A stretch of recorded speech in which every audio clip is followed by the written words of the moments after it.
By the new millennium, snowboarding had established itself as a serious competitive sport with mass media attention.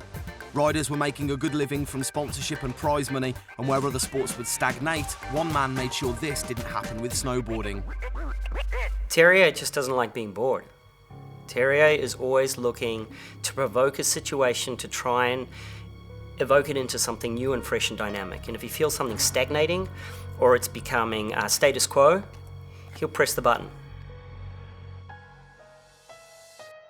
One of the reasons why I started doing the Arctic Challenge was because it was really frustrating. When we went to events, the people who organized them they didn't know how to push the progression. You know, we start experimenting with bigger jumps, transitions, and different format.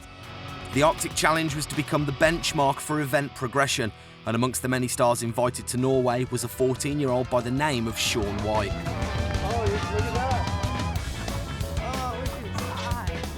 Here you got skating, surfing, whatever. Whatever you want to do, so it's pretty nice to have that option. Go snowboarding all day and then come home and skate and have a great time.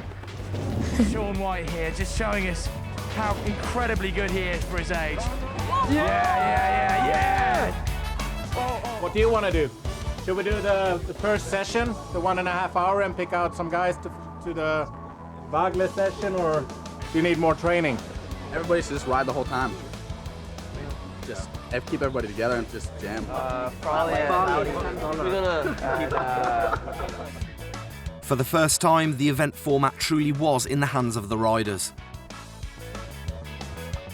The playground of Lofton didn't fail to provide. Terje won the halfpipe and the highest air, with Roman Demarchi winning the overall quarterpipe.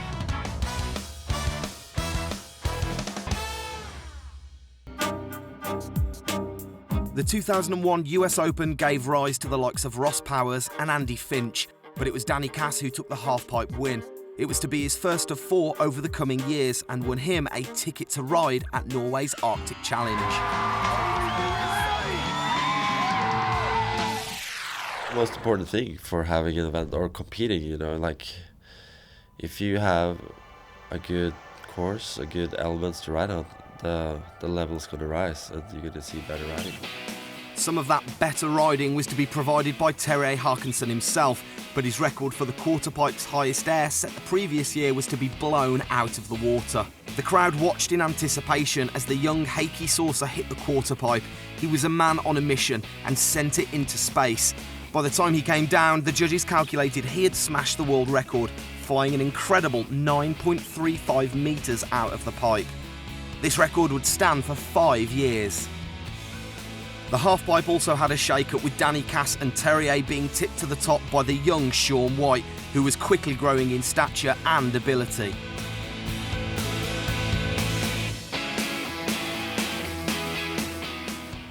Just seeing him from 2 months ago till the end of the season, he just, his amplitude got a lot bigger, and his trick's really solid.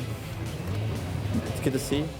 The Arctic Challenge was a huge success, but it was a standalone event and there was no cohesion for the riders. The sport actually developed in 1,000 different directions, and it was like tons of events everywhere, and we all met together as a group, and we founded this thing called the Ticket to Ride, where actually everyone could win a ticket to go to the Arctic Challenge. That's how we actually connected all the events together. We had Air&Style, Tokyo X-Trail Jam, European Open, Burton, US Open, all these events.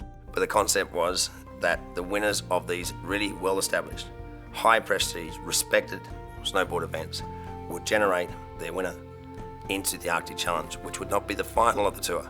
It was simply the finale of the tour. One of these events generating a winner was the Air&Style, and in December of 2002 it saw the first ever 12:16 competition, earning Marc-Andre Tart a 3rd place. Shaun White took the 2nd at his Air&Style debut, and the win went to Germany's David Benedikt.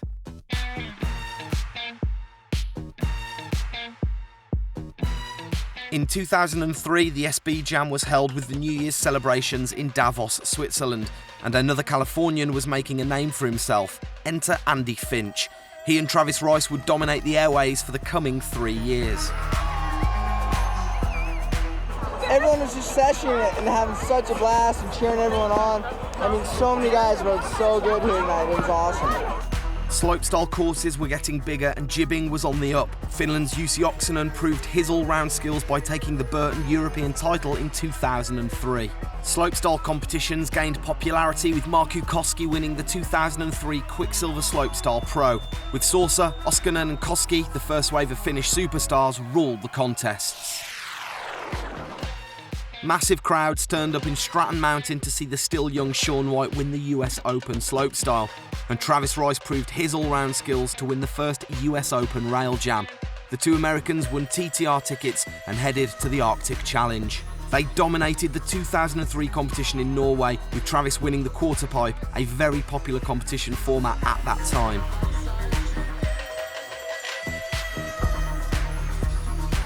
And Shaun White did what he did best and still does, win. He took the slopestyle and halfpipe best trick titles and was on the way to becoming snowboarding's next superstar. The following year, the TTR continued to grow, incorporating the smaller and junior events into the series, creating a 1 to 6 star tier system. Collectively, it became a tour, and it created a thread for a kid to dream of becoming a tier 1 athlete all the way. They could find their way all the way to becoming a world champion or a world tour champion. That's what the TTR created. It's something to go towards instead of having just like random contests here and there. It's something to look forward to over the years, you know, building up your points and getting invited to certain contests that you would never make it to. World Tour champions, double corks, triple corks, the future and beyond, all coming up in the final episode.